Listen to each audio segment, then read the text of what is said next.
પહેલી વાત બીક નો લાગે ને બીજી વાત કે કલ્પના ન કરી હોય એવું યાદ પણ આવે. શું કામ? વાળું કરીને બેઠા હતા,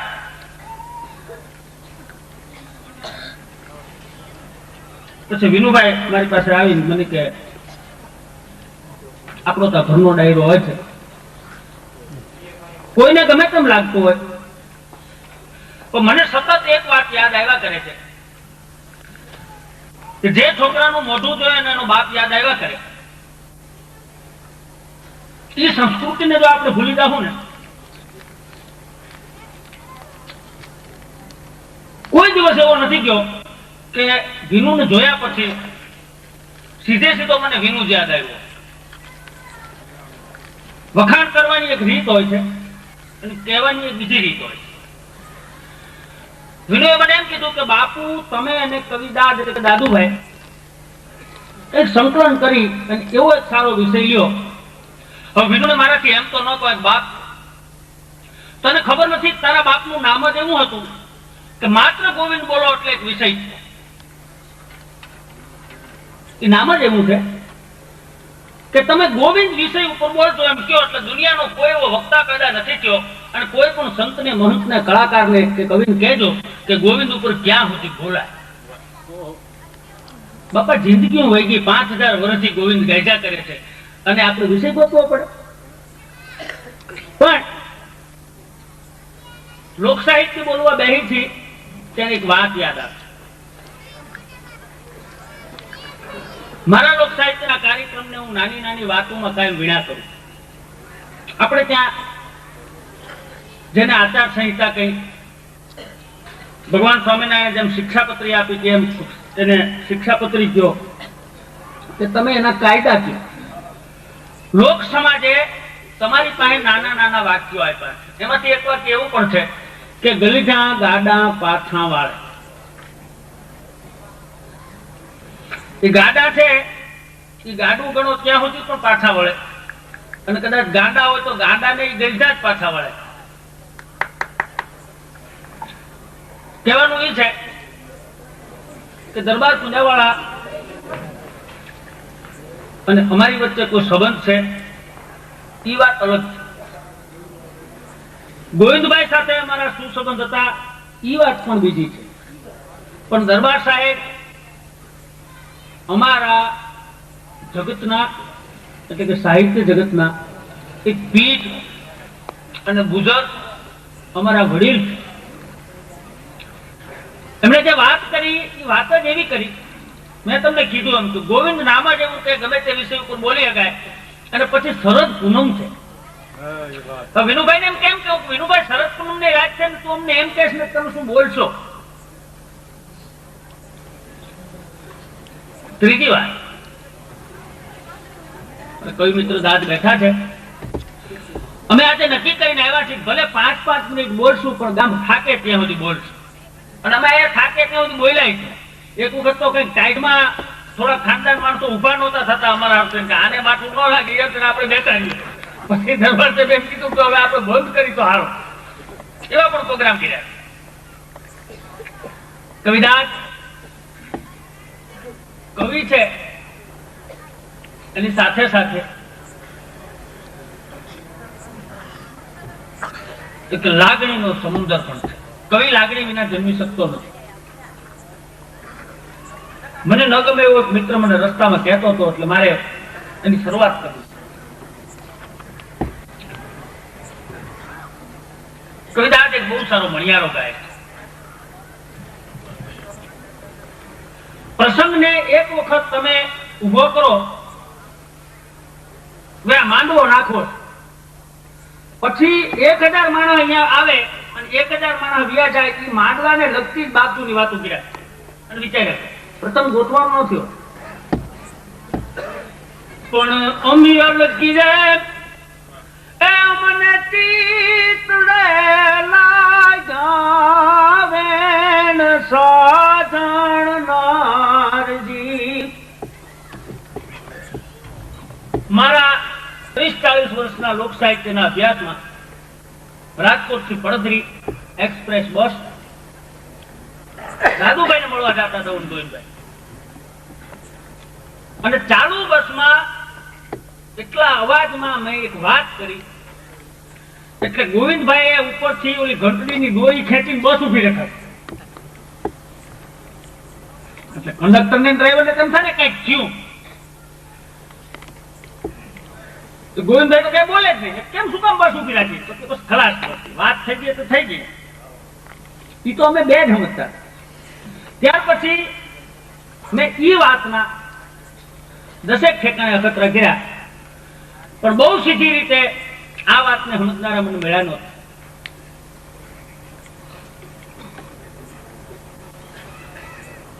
દુહો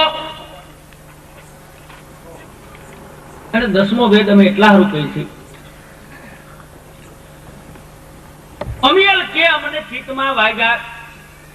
અમે એકવાર મણિયારા ગાતા, તેમાં દાદુભાઈએ શરૂ કર્યું, અને પછી મણિયારા મને જેટલા ગાય એટલા દુહા જ ગાતા હોય કે મિત્રો તો એડા કીજે રે જેડા કુવા એ હંદાય કોશ મિત્રો તો એડા કીજે રે જેડા કુવા હંદાય કોશ આ પછાડા તોય પાણી રે દીજે કરું દે નાને રોટ. આમ અમિયલ કે એ અમને ચીકડે લાગ્યા વેણ સાજણ નારજી. મારા મિત્રો પણ મને ગાંડો માણસ કહે છે. બહુ સારા કાર્યક્રમો મેં રખડાવ્યા છે, એના દરબાર પૂજા વાળા સાક્ષી. પણ મેં વિનુને એમ કીધું, વિનુભાઈ અમારી તમારી વાતે એક સંબંધનો સેતુ છે. એટલું જ નહીં, હું વિનુને હારું લગાડવા કહું છું નહીં, પણ વાડોદરનો કોઈ આદમી આવીને કોઈ દી કાળી રાતે અખતરો કરે કે વાડોદર આવવાનું છે, તો અમે ના પાડી તેમ કહેજો કે અમે હાચા નથી. આ કઈ વિનુને હારું લગાડવા નથી કે આ ગામ હારે અમારો નાતો.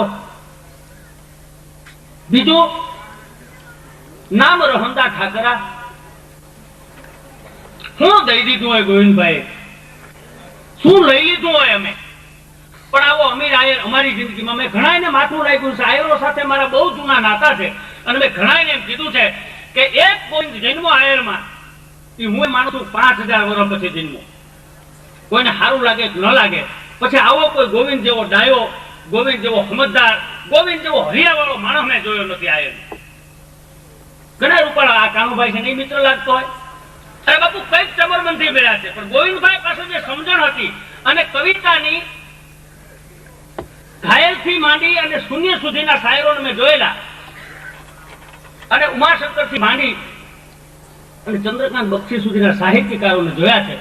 તો ગોવિંદભાઈ જે વાત સમજી શકતા હતા, ગોવિંદભાઈ પાસે થયું હતું.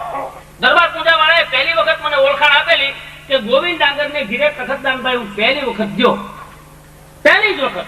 આજે જે ઓફિસમાં બેઠા હતા એ ઓફિસની અંદર એક ટેબલ, એક ખુરશી, એક ફોન. દરબાર પૂજા વાળા તો ફિલસૂફી ને ઘોળી પી ગયા છે, માત્ર ભીણા નથી. બહુ સરસ વાત, એક જ વાતમાં મને સમજાવી દીધું. મને કે તખતદાનભાઈ આયર સુખી ઘર હોય એ કોઈ નવાઈ ન હોય, 5 પૈસા ગાંઠ્યા હોય એ પણ કોઈ નવાઈ ન હોય. આયરનો દીકરો રોટલો દેતો હોય કે આદર આવકારમાં ઊંચો હોય એ કઈ નવાઈ ન હોય. પણ આયરના દીકરાના ટેબલ ઉપર ટોળટોળનું યુદ્ધ અને શાંતિ પીળ્યું હોય એ મેં પહેલી વખત જોયું. મને ભણેલો ગણેલો વર્ગ હોય જે ડાયા છે એને ખબર છે કે યુદ્ધ અને શાંતિ આયર વાંચતો હોય તો બહુ ઊંચી વાત કહેવાય અમારી. પછી નવનીત થી માંડી અને રીડર ડાયજેસ્ટ સુધીના ઉત્તમમાં ઉત્તમ પુસ્તકો હજી આજની તારીખમાં વિનુને ત્યાં રખડે. આ એની એક સમજ હતી. અમારા ગોવિંદભાઈને કોઈ દી એમ ન કહેવું કે ગોવિંદભાઈ એક નવી ગઝલ આવી છે. ગોવિંદભાઈ અમને ગોતી ગોતીને દેતા કે આ વાત સાંભળી જ ભાઈ. અને બહુ નાની વાત કરે. ગુજરાતીમાં હું તમને કહું તો ગોવિંદભાઈ 1 લાખ રૂપિયાનો ગુજરાતીનો હાવ નાખી દીધા જેવો શેર હોય પણ 1 લાખ રૂપિયાનો કરીને આપણને આપે. કે ચીજ બીજી શું પછી સાચવે, પ્રેમ જેવો પ્રેમ જે ખોયા કરે. ચીજ બીજી શું પછી સાચવે, પ્રેમ જેવો પ્રેમ જે અમે તો ઘણું હાંચ્યું. અરે તું પ્રેમ નથી હાંચતો, કોઈના રામ રામ નથી લેતો, તું બીજું હું હાંચે? શું વાત છે સાહેબ? મિત્રો એડા કીજીએ સોતે પીર ફકીર. દાદુભાઈ કચ્છમાં હતા, એમ કીધું કે વિનુભાઈ કચ્છમાં છે ને, એમ નહીં, કદાચ સિંગાપુર ગયા પણ દાદુભાઈ ખબર પડે વાડોદરનું આમંત્રણ છે, ગમે ત્યાંથી પડી આખડી આવે, માત્ર એક નામ ખાતર. અને વધારે વાત ન કરું તો અમારી જે વડસર હાલતી તેની વાત કરું. શરદ પૂનમ, ગોવિંદ ગોવિંદ યાદ રહી ગઈ ગોવિંદ ડાંગર ગોકળીએ. અમે આ ગામને ગોકળીયું 1000 વખત કીધું છે. અને મને એમ લાગે છે કે કવિદાસ એના એક મિત્રને સંબોધીને કહેતા, દુહા તો ઘણા છે પણ ગોકુળ કેરે ગોંદરે જો ન હોત આયર નંદ તો જાદવ કેરું જગતમાં કે ખૂટત નહીં ફરજન. કોઈ આયરો એ અમને ગામ દીધા નથી, ગામ દેનારા ઘરે છે એવું ગણાય છે. આ કવિ છે. અને મિત્રતાની આ વાતમાં દરબાર સાહેબે જે શરૂઆત કરી, દરબાર સાહેબ બહુ નાની મજાની વાત માની. મને પહેલા શરૂઆતની વાત જ બહુ ગમી કે એમણે માલદેની કચેરીમાં વાઘા કોટડિયાની વાત કરતા કરતા આશાજીનું ચિત્ર ઉપસાવતા પહેલા એમણે અહીંયા રાધા અને કૃષ્ણ બે નાના નાના લઈ આવ્યા. કોઈ પણ જગતના સાહિત્યકારને પૂછજો, હું કાયમ એમ કહું છું કે લોક સાહિત્યના તમામ સમંદરને ભેગો કરી અને એને એક ખામમાં ભરો અને પછી બે એના ભાગ કરો તો એમાંથી એક બાજુ સ્ત્રી નીકળે અને એક બાજુ પૂર્ણ પુરુષોત્તમ કૃષ્ણ નીકળે. એમાં પુરુષ તો ક્યાંય આવતો જ નથી. પુરુષના હાથથી લોક સાહિત્યનું સર્જન થયું જ નથી. લોક સાહિત્ય જેટલું ગાવા જેવું છે એ માત્ર કૃષ્ણના નામે છે અને કાં બાયુના દુઃખ અને સુખ નામે. શરદ પૂનમ, ગોવિંદ ડાંગરનું નામ દરબાર પુંજાવાળા બોલે, કવિદાસની હાજરી હોય. પછી દરબાર સાહેબે એમ કીધું કે અમે જ્યાં સુધી 2 નો વાગે ત્યાં સુધી બેનું નહીં જાવે રજા નથી આપતા. કારણ ભાઈ આ ત્રાસ નથી દરબારનો. અને અમે એવું અઘરું બોલશું કે બેનું નહીં, અમે નથી સમજતા. મેં તો સારું થયું એને અડધો ન કર્યા, અડધો કર્યા તો 2 કલાક કાઢે. મેં કીધું બોલી જાય ત્યાં સુધી વાંચો નથી. જો બ્રહ્માનંદ અર્થ કરવા બાપુ બેઠા એટલે એક વખત મને કઈક બહુ સારી પાર્ટી હતી, એટલા બધા માણસો ભેગા થયેલા. એમાં દરબાર સાહેબ મને કે તથાભાઈ બહુ ગીરતી છે. હા, મને કે કોશી કરવી હોય મને કયો. પણ બાપુ રામાયણ ની શું અઘરી સોપાઈ ઉપાડી, એવા અઘરા સોયા શરૂ કર્યા માણસ ગીરેવી. એને શું આ દરબાર તો આવું જ બોલ્યા કરે મરી જ જાય ને. પણ આપણે એવું નથી કરવું. શરદ પૂનમ છે, એક મિત્રની યાદ છે અને એ મિત્રનું નામ ગોવિંદ હતું. એ જ ખરું છે. હું ઘણા એમ કહું છું કે દી ઉગતો દિવાળીનો, શરદ પૂનમની સાંજ, એમ જ બીજ અષાઢની તહેવારા સિદ્ધાત. આપણા દેશમાં, આપણી સંસ્કૃતિમાં, આપણા લોક સાહિત્યમાં 3 જ તહેવાર છે. દી ઉગતો દિવાળી, દિવાળીનો દી જે ઉગે છે એવો 360 માં કોઈ દી નથી ઉગતો. અને શરદ પૂનમની 60 જેવી કોઈ 60 પડતી નથી 365 દિવસમાં. અને અહાડી બીજ જેવી બીજ કોઈ ઉગતી નથી. એટલે 12 બીજના ધણીને સમરી છે આપણે. અહાડી બીજ છે એ ખેડૂની દિવાળી.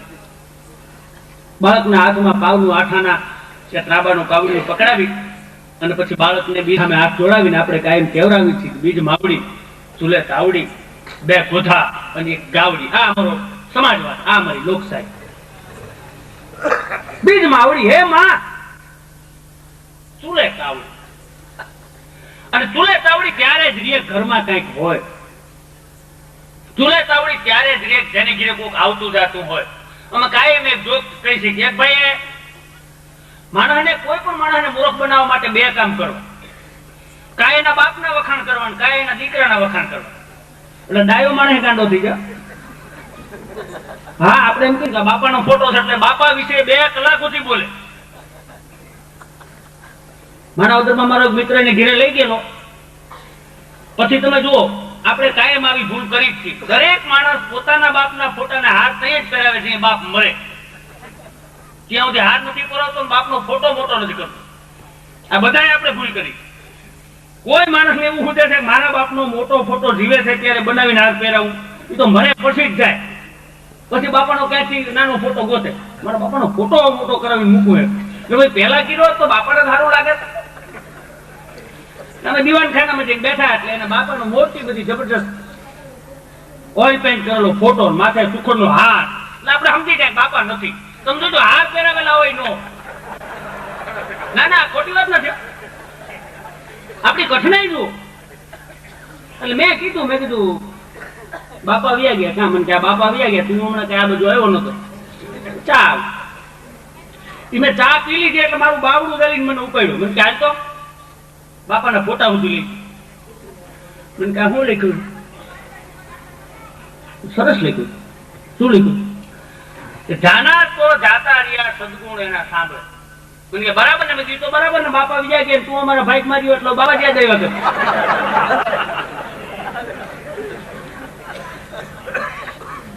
પણ આજના પ્રસંગમાં દાંત ન કાઢી તોય તાવડી ચૂલે ત્યાં જ રહે છે જ્યારે તમને કોકને ખવડાવતા આવડે. ખાય છે તો કૂતરું પણ બેટકું મળે, અને બેટકાથી વધારે કોઈ ખાતું નથી. ઘણા ડાયા માણસો એમ કે છે કે ભાઈ કોઈ હોનાની રોટલીઓ ખાય, તો રોટલી તો ઘઉંની જ ખાય, તો તઈ હું કેમ દુખી થાય? ઘઉં ની બાજરાની ખાય, મકાઈ ની ખાય, પણ રોટલી તો ઈ જ ખાય. પણ તાવડી ચૂલે હોય ત્યારે કે જ્યારે ઘરમાં દાણા હોય અને દાણાને કોઈને હમતે મોટે ખવડાવતા હોય. બીજ માવડી ચૂલે તાવડી. અમરદાસ ખાવાવાળા બહુ સારું ગોઠવો આપે કે માણસ છે ને એને પોતાને માણસ તરીકે સ્થિર થવું છે એટલે મકાન બનાવે. મકાન બનાવે, પછી ફળિયું બનાવે, પછી એને ફરી કમ્પાઉન્ડ એટલે કે વંડી કરે, પછી ખડકી મૂકે આવવા જવા આવશે. એમાંથી કોઈક આવે જાય તો ખડકી ન કરતો તે ખડકી. ના ના, કોઈ આવે નહીં જાય નહીં, હું તમને ખડકી ખોટી જ ખડકી ના આવે. એક જણાના બાપાના વખાણ કરતો હતો કે તગદનભાઈ, મારા બાપુ કોઈ દિવસ એકલો રોટલો ન ખાય. આખી જિંદગીમાં કોઈ દી એવા ખાતું નહીં. આપડી છાતી મંડે ને ફાટવા અમથી અમથી આપણે ભાઈ ભાઈ શું જીવી છે. એટલે કે સાચી વાત કરું, ગામના પાદરમાં આ પિતૃના ઓટા છે ને બેઠા હોય, એ કોઈ મહેમાન ગામમાં દાખલ થયો નથી, મારા બાપુ એને ગામ કોની ઘીરે કરશનભાઈ ની હાલો મૂકી જાય, પછી એ જમી લીધી. ભૂમિ ગોપાલ એમ નહીં, ચૂલે તાવડી રહેતી હોય અને બે ગોધા એક ગાવડી. ઘણા મિત્રો અમે લોકસાહિત્ય ની વાતો ન કરીને ખાલી આવી વાતો કરી તો તમને એમ લાગશે લોકસાહિત્ય નો સીધો સાદો અર્થ એવો કરી છે તમારા ખીચામાંથી લઈ અને તમને આપીને તમે રાજી થાવ એમ લોકસાહિત્ય.